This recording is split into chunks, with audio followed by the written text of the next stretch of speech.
नमस्कार दोस्तों, study classes with are के साहू पर आप सभी का स्वागत है।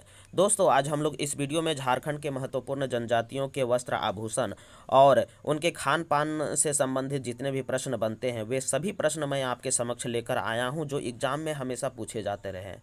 और झारखंड से संबंधित एग्ज़ाम जो होने वाले हैं वे सारे एग्ज़ाम के लिए यह प्रश्न बहुत ही इंपॉर्टेंट है। तो शुरू करते हैं दोस्तों। आज का पहला प्रश्न है, इनमें से कौन सा संथाल जनजाति में प्रचलित वस्त्र है? तो ऑप्शन है कुपनी, कांचा, दहड़ी या उपरोक्त सभी। तो इसका सही जवाब जो हो जाएगा वो होगा डी नंबर, उपरोक्त सभी। इसमें संथाल जनजाति से संबंधित जो वस्त्र हैं वो हैं कुपनी, कांचा और दहड़ी, ये तीनों हैं। इसीलिए इसका सही जवाब जो हो जाएगा वो होगा डी नंबर, उपरोक्त सभी। चलिए अगला प्रश्न देख लेते हैं। अगला प्रश्न है, संथालों द्वारा प्रातःकाल किए जाने वाले जलपान को क्या कहा जाता है? तो ऑप्शन है बास्कियाक, माजवान, कदोक या उरू। तो इसका सही जवाब जो हो जाएगा वो होगा ए नंबर, बास्कियाक। संथालों द्वारा प्रातःकाल किए जाने वाले जलपान को बास्कियाक कहा जाता है। चलिए अगला प्रश्न देख लेते हैं। अगला प्रश्न है, संथालों द्वारा दोपहर के समय किए जाने वाले भोजन को क्या कहा जाता है? तो ऑप्शन है बास्कियाक, माजवान, कदोक या उरू। तो इसका सही जवाब जो हो जाएगा वो होगा बी नंबर, माजवान। संथालों द्वारा दोपहर के समय किए जाने वाले भोजन को माजवान कहा जाता है। चलिए अगला प्रश्न देख लेते हैं। अगला प्रश्न है, संथालों द्वारा रात में किए जाने वाले भोजन को क्या कहा जाता है?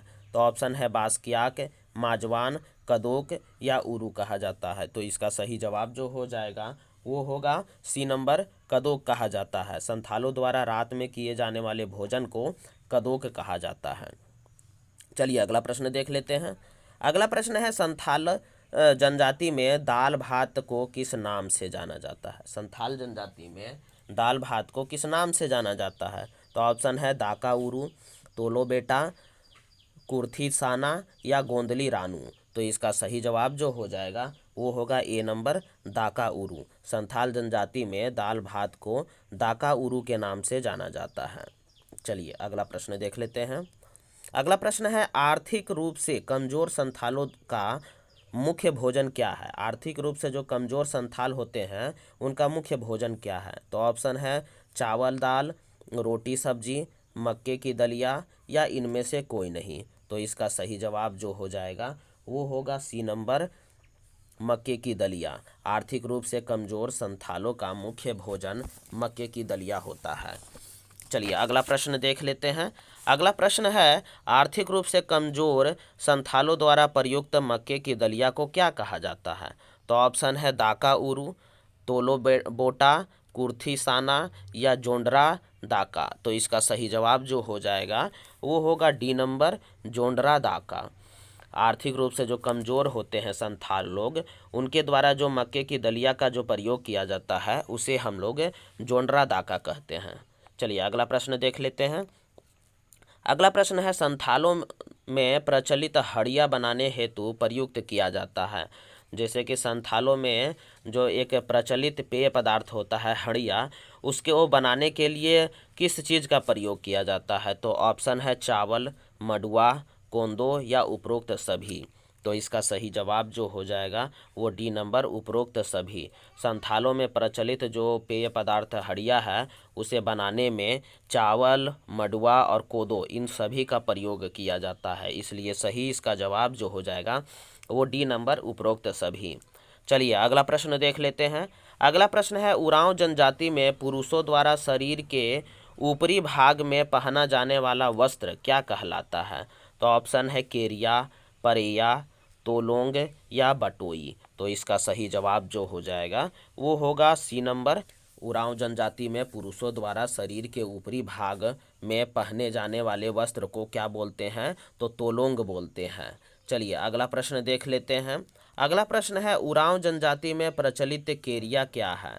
तो ऑप्शन है महिलाओं द्वारा सामान्यतः घर में पहने जाने वाला वस्त्र है, महिलाओं द्वारा किसी त्यौहार के अवसर पर पहना जाने वाला वस्त्र है, या पुरुषों द्वारा सामान्यतः घर में पहना जाने वाला वस्त्र है, या पुरुषों द्वारा किसी त्यौहार के अवसर पर पहने जाने वाला वस्त्र है। तो इसका सही जवाब जो हो जाएगा वो डी नंबर हो जाएगा कि उरांव जनजाति में जो प्रचलित केरिया है वो पुरुषों द्वारा किसी त्यौहार के अवसर पर पहना जाने वाला एक प्रकार का वस्त्र है।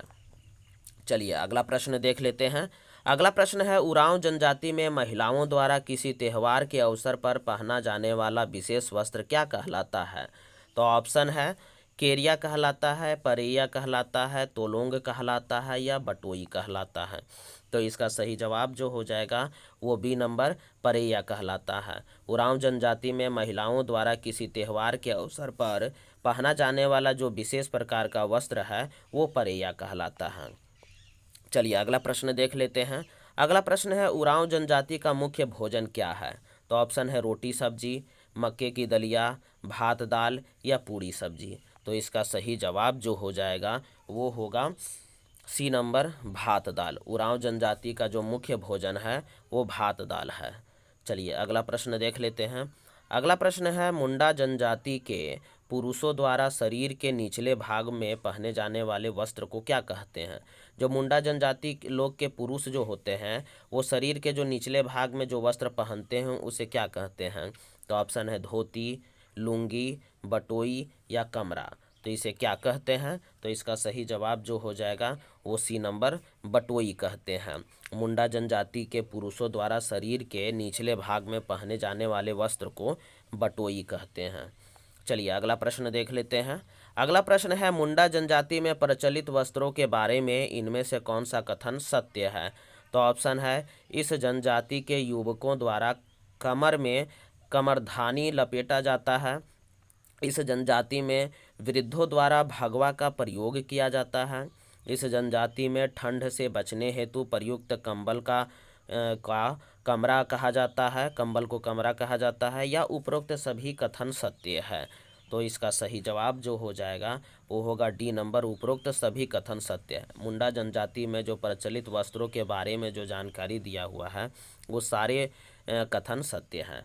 चलिए अगला प्रश्न देख लेते हैं। अगला प्रश्न है, मुंडा जनजाति चमड़ से बनाकर पैरों में पहना जाता है। मुंडा जनजाति चमड़े से बनाकर जो पैरों में पहनते हैं उसे क्या कहते हैं? जूता कहते हैं, खरपा कहते हैं, चप्पल कहते हैं या इनमें से कोई नहीं। तो इसका सही जवाब जो हो जाएगा वो होगा बी नंबर, खरपा कहते हैं। मुंडा जनजाति द्वारा चमड़े से बनाकर जो पैरों में पहना जाता है उसे खरपा कहा जाता है। चलिए अगला प्रश्न देख लेते हैं। मुंडा जनजाति की महिलाओं द्वारा साड़ी की भांति प्रयुक्त किया जाने वाला वस्त्र क्या कहलाता है? तो ऑप्शन है लहंगा, परिया, बटोई या केरिया कहा जाता है। तो इसका सही जवाब जो हो जाएगा वो बी नंबर, परिया कहा जाता है। मुंडा जनजाति की महिलाओं द्वारा साड़ी की भांति प्रयुक्त वस्त्र क्या कहलाता है? तो परिया कहलाता है। चलिए अगला प्रश्न देख लेते हैं। अगला प्रश्न है, मुंडा जनजाति की किशोरियों द्वारा इनमें से किस वस्त्र का प्रयोग किया जाता है?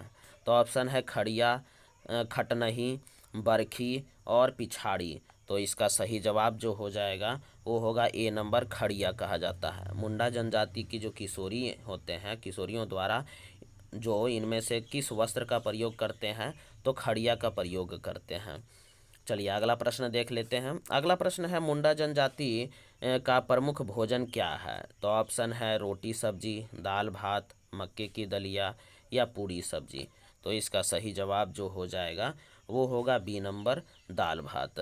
मुंडा जनजाति का जो प्रमुख भोजन है वो दाल भात है। चलिए अगला प्रश्न देख लेते हैं। अगला प्रश्न है, मुंडा जनजाति में आर्थिक रूप से कमज़ोर लोगों द्वारा खाने में प्रयुक्त किया जाता है, क्या किया जाता है? तो ऑप्शन है गोंदली, मडुआ, मकई या उपरोक्त सभी। तो इसका सही जवाब जो हो जाएगा वो हो जाएगा डी नंबर, उपरोक्त सभी। मुंडा जनजाति में आर्थिक रूप से जो कमज़ोर लोग होते हैं वो खाने में गोंदली, मडुआ और मकई इन सभी का प्रयोग करते हैं। चलिए अगला प्रश्न देख लेते हैं। अगला प्रश्न है, मुंडा जनजाति के लोग इनमें से किसका सेवन नहीं करते हैं? तो ऑप्शन है मांस, हड़िया, रानू या सभी का सेवन करते हैं। तो इसका सही जवाब जो हो जाएगा वो डी नंबर, कि सभी का ये सेवन करते हैं। मुंडा जनजाति के लोग जो होते हैं मांस, हड़िया, रानू इन सभी का सेवन करते हैं। चलिए अगला प्रश्न देख लेते हैं। अगला प्रश्न है खरवार जनजाति के बारे में इनमें से कौन सा कथन सत्य है? तो ऑप्शन है खरवार जनजाति के पुरुष धोती, बंडी तथा सिर पर पगड़ी पहनते हैं। खरवार जनजाति की महिलाएं सामान्यतः साड़ी पहनती हैं। उपरोक्त दोनों कथन सत्य है या उपरोक्त दोनों कथन असत्य है? तो इसका सही जवाब जो हो जाएगा वो होगा सी नंबर, उपरोक्त दोनों कथन सत्य है। खरवार जनजाति के बारे में जो ये दोनों कथन दिया हुआ है ये दोनों कथन सत्य है। चलिए अगला प्रश्न देख लेते हैं। अगला प्रश्न है खरवार जनजाति में दोपहर के भोजन को क्या कहा जाता है? तो ऑप्शन है लुकमा कहा जाता है, बियारी कहा जाता है, कलेवा कहा जाता है या माजवान कहा जाता है? तो इसका सही जवाब जो हो जाएगा वो सी नंबर, कलेवा कहा जाता है। खरवार जनजाति में दोपहर के भोजन को कलेवा कहा जाता है। चलिए अगला प्रश्न देख लेते हैं। खरवार जनजाति में सुबह के खाना को क्या कहा जाता है? तो ऑप्शन है लुकमा, बियारी, कलेबा या माजवान कहा जाता है। तो खरवार जनजाति के जो सुबह का भोजन होता है उसे लुकमा कहा जाता है। चलिए अगला प्रश्न देख लेते हैं। अगला प्रश्न है खरवार जनजाति में रात के भोजन को क्या कहा जाता है? खरवार जनजाति में रात के भोजन को क्या कहा जाता है? तो ऑप्शन है लुकमा कहा जाता है, बियारी कहा जाता है, कलेवा कहा जाता है या माजवान कहा जाता है? तो इसका सही जवाब जो हो जाएगा वो बी नंबर, बियारी कहा जाता है। खरवार जनजाति में जो रात का जो भोजन किया जाता है उसे बियारी कहा जाता है। दोस्तों आपको हमारा वीडियो कैसा लग रहा है? अगर आपको हमारा वीडियो पसंद आ रहा है तो इसे लाइक भी कर दीजिए, शेयर भी कर दीजिए। साथ ही साथ अगर चैनल में आप नए आए हों तो सब्सक्राइब करना भी मत भूलिएगा दोस्तों। चलिए अगला प्रश्न देख लेते हैं। अगला प्रश्न है चेरो जनजाति के पहनावे के बारे में इनमें से कौन सा कथन सत्य नहीं है? इसमें पूछा जा रहा है कि कौन सा कथन सत्य नहीं है। चलिए ऑप्शन देख लेते हैं। ऑप्शन है इस जनजाति के पुरुष शरीर के ऊपरी भाग में गंजी का व कमीज तथा निचले भाग में धोती पहनते हैं। इस जनजाति में महिलाएं शरीर के ऊपरी भाग में झूला तथा साड़ी पहनती है। इस जनजाति के बच्चे भगई तथा कमीज फ्रॉक पहनते हैं या उपरोक्त सभी कथन सत्य है? तो इसका सही जवाब जो हो जाएगा वो होगा डी नंबर, उपरोक्त सभी कथन सत्य है। तो इसमें पूछ रहा है कि चेरो जनजाति के पहनावे के बारे में इनमें से कौन सा कथन सत्य नहीं है? तो इसका सही जवाब जो हो जाएगा वो डी नंबर, उपरोक्त सभी कथन सत्य है। चलिए अगला प्रश्न देख लेते हैं। अगला प्रश्न है चेरो जनजाति का प्रमुख भोजन क्या है? तो ऑप्शन है रोटी दाल, भात दाल, मक्के की दलिया या रोटी सब्जी? तो इसका सही जवाब जो हो जाएगा वो होगा बी नंबर, भात दाल। चेरो जनजाति की जो प्रमुख भोजन है वो भात दाल है। चलिए अगला प्रश्न देख लिया जाए। अगला प्रश्न है असुर जनजाति द्वारा दिन में किए जाने वाले भोजन को क्या कहा जाता है? तो असुर जनजाति द्वारा दिन में किए जाने वाले भोजन को लोलोघेटू जोमेकू कहा जाता है। क्या कहा जाता है? तो लोलोघेटू जोमेकू कहा जाता है। चलिए अगला प्रश्न देख लेते हैं। अगला प्रश्न है असुर जनजाति के द्वारा रात में किए जाने वाले भोजन को क्या कहा जाता है? तो ऑप्शन है छोटू जोमेकू, लोलोघेटू जोमेकू, उरू जोमेकू या जोंड्रा जोमेकू? तो इसका सही जवाब जो हो जाएगा वो हो जाएगा ए नंबर, छोटू जोमेकू कहा जाता है। असुर जनजाति द्वारा रात में किए जाने वाले भोजन को छोटू जोमेकू कहा जाता है। चलिए अगला प्रश्न देख लेते हैं। अगला प्रश्न है असुर जनजाति के बारे में इनमें से कौन सा कथन सत्य है? तो ऑप्शन है इस जनजाति के लोग मुर्गा के अलावा भेड़, सुअर तथा हिरन का भी मांस खाते हैं। इस जनजाति में आर्थिक रूप से कमजोर परिवारों द्वारा महुआ, सखुआ के फूल व पत्तों का भी भोजन के रूप में प्रयोग किया जाता है।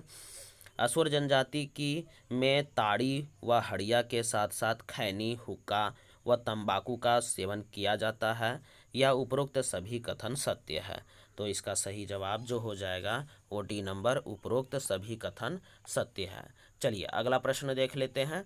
अगला प्रश्न है असुर जनजाति में हड़िया को इनमें से किस अन्य नाम से भी जाना जाता है? तो ऑप्शन है बोथा, झुरनई, उपरोक्त दोनों या इनमें से कोई नहीं? तो इसका सही जवाब जो हो जाएगा वो सी नंबर, उपरोक्त दोनों। असुर जनजाति में हड़िया को बोथा और झुरनई इन दोनों नामों से जाना जाता है। चलिए अगला प्रश्न देख लेते हैं। अगला प्रश्न है, असुर जनजाति में दवा के रूप में प्रयुक्त हड़िया को क्या कहा जाता है? असुर जनजाति में दवा के रूप में प्रयुक्त हड़िया को क्या कहा जाता है? तो ऑप्शन है बीरो हड़िया, भरूनी हड़िया, रानू हड़िया या पिक्का हड़िया। तो इसका सही जवाब जो हो जाएगा वो ए नंबर होगा, बीरो हड़िया कहा जाता है। और असुर जनजाति में दवा के रूप में जो प्रयोग किया जाता है जो हड़िया, उसे बीरो हड़िया कहा जाता है। असुर जनजाति के लोग सखुआ के पत्ते से निर्मित तंबाकू को क्या कहते हैं? तो ऑप्शन है हुक्का, मनुक्का, पिक्का या सिक्का कहते हैं। तो इसका सही जवाब जो हो जाएगा वो हो जाएगा सी नंबर, पिक्का कहते हैं। असुर जनजाति के लोग सखुआ के पत्ते से जो तंबाकू का निर्माण करते हैं उसे पिक्का कहा जाता है। चलिए अगला प्रश्न देख लेते हैं। अगला प्रश्न है, बेदिया जनजाति के पहनावे के बारे में इनमें से कौन सा कथन सत्य है? तो ऑप्शन है, इस जनजाति के पुरुषों का परंपरागत वस्त्र केरिया व काछा भगवा है। इस जनजाति की महिलाओं का परंपरागत वस्त्र ठेठी या पाचन है। या उपरोक्त सभी कथन सत्य है या इनमें से दोनों कथन असत्य है। तो इसका सही जवाब जो हो जाएगा वो होगा सी नंबर, उपरोक्त सभी कथन सत्य है। चलिए अगला प्रश्न देख लेते हैं। अगला प्रश्न है, बिरहोर जनजाति के खान पान के बारे में इनमें से कौन सा कथन सत्य है? तो ऑप्शन है घुमंतु या उलूथ बिरहोर मुख्यतः कंदमूल, फल, मांस आदि का सेवन करते हैं। अस्थाई अथवा जांघी बिरहोर मुख्यतः चावल, दाल, सब्जी आदि का सेवन करते हैं। या उपरोक्त दोनों कथन सत्य है या उपरोक्त दोनों कथन असत्य है। तो इसका सही जवाब जो हो जाएगा वो होगा सी नंबर, उपरोक्त दोनों कथन सत्य है। बिरहोर जनजाति के खान पान के बारे में जो दोनों कथन दिया हुआ है ये दोनों सही है। चलिए अगला प्रश्न देख लेते हैं। अगला प्रश्न है, झारखंड की जनजातियों में प्रचलित इन आभूषणों में बाल में प्रयुक्त किए जाने वाला आभूषण क्या है? तो ऑप्शन है उंडू, झीका, खोखरी या उपरोक्त सभी। तो इसका सही जवाब जो हो जाएगा वो डी नंबर, उपरोक्त सभी। झारखंड के जनजातियों में प्रचलित इन आभूषणों में बाल में प्रयुक्त किए जाने वाले आभूषण उंडू, झीका और खोखरी ये सभी आभूषण हैं। चलिए अगला प्रश्न देख लेते हैं। अगला प्रश्न है, इनमें से किस आभूषण का प्रयोग जनजातीय पुरुषों द्वारा बाल में किया जाता है? तो ऑप्शन है खोगसो, बेरा, पटवारी या तरकी। तो इसका सही जवाब जो हो जाएगा वो होगा बी नंबर, बेरा। बेरा जो आभूषण है इसका प्रयोग जनजातीय पुरुषों द्वारा बाल में प्रयोग किया जाता है। चलिए अगला प्रश्न देख लेते हैं। अगला प्रश्न है, झारखंड की जनजातियों द्वारा इनमें से किस आभूषण का प्रयोग सिर में किया जाता है? तो ऑप्शन है कलगा, मोरपंख, बंडोप, गढ़ी या उपरोक्त सभी। तो इसका सही जवाब जो हो जाएगा वो डी नंबर होगा, उपरोक्त सभी।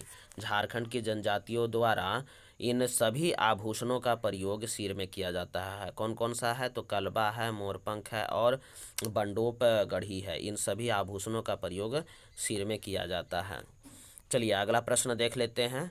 जनजातीय समाज में ललाट पर प्रयुक्त किया जाने वाला आभूषण क्या कहलाता है? तो ऑप्शन है बटरिया, सांखा, पानरा या पटवारी कहा जाता है। तो इसका सही जवाब हो जाएगा जो डी नंबर, पटवारी कहा जाता है। जनजातीय समाज में ललाट पर प्रयुक्त किया जाने वाला जो आभूषण होता है वह पटवारी कहा जाता है। चलिए अगला प्रश्न देख लेते हैं। अगला प्रश्न है, जनजातियों द्वारा इनमें से किस आभूषण का प्रयोग कान में किया जाता है? तो ऑप्शन है कर्णफूल, लवंग फूल, बीडियो या उपरोक्त सभी।